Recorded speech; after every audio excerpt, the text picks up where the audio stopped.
आखिरकार सरकार को जनगणना की जरूरत क्यों पड़ती है, ये भी एक बड़ा सवाल है और इस बात को भी हम अपने दर्शकों को समझाना चाहेंगे कि आखिरकार सरकार को जनगणना की जरूरत क्यों पड़ती है। तो सरकारी योजनाओं को लागू करने का ये आधार है। एक तरह से शिक्षा, स्वास्थ्य, रोजगार और नीति तय करने में कहीं ना कहीं जनगणना से काफी ज्यादा मदद मिलती है। संसाधनों का किस प्रकार से सही तौर पर वितरण किया जा सके, ये जनगणना बताता है। विकास की दिशा तय करने में भी जनगणना बेहद महत्वपूर्ण भूमिका निभाता है। तो सरकारी योजनाओं को लागू करने का एक तरह से जनगणना एक बहुत जरूरी आधार है। इसी के आधार पर पता चलता है कि कौन सा समाज जो है शिक्षा से वंचित रह गया है या फिर स्वास्थ्य सेवाओं की ज्यादा जरूरत कौन से समाज को ज्यादा है, कहां पर पहुंचानी चाहिए। तो उस हिसाब से सरकार अपनी नीतियां बनाती है और उन लोगों तक पहुंचाती है। तो जनगणना का जो पहला चरण है उसमें स्वगणना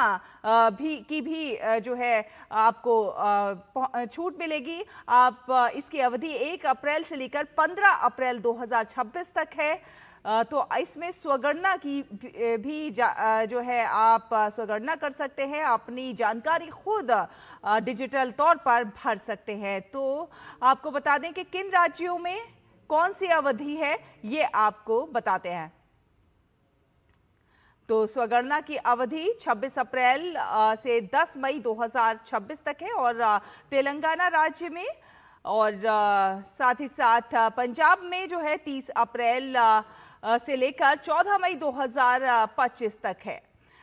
अगर हम दिल्ली, महाराष्ट्र, मेघालय, राजस्थान, झारखंड की बात करते हैं तो स्वगणना की अवधि 1 मई से 15 मई 2026 तक है और उत्तर प्रदेश में 7 मई से 21 मई 2026 तक स्वगणना की अवधि है।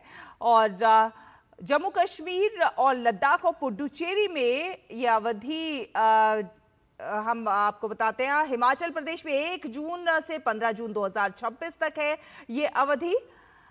और साथ ही साथ अंडमान निकोबार द्वीप समूह, दिल्ली, गोवा, कर्नाटक, लक्षद्वीप में 1 अप्रैल से 15 अप्रैल, मिजोरम, ओडिशा, सिक्किम में भी 1 अप्रैल से लेकर 15 अप्रैल तक स्वगणना की अवधि है।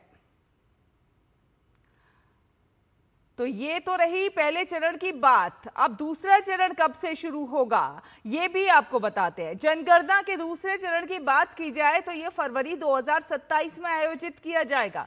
सीसीपीए के निर्णय के अनुसार इस चरण में जातियों की गणना भी की जाएगी और इस चरण में प्रत्येक व्यक्ति से जनसांख्यिकी, सामाजिक, आर्थिक, शिक्षा, प्रवास, प्रजनन आदि से संबंधित जानकारी एकत्रित की जाएगी।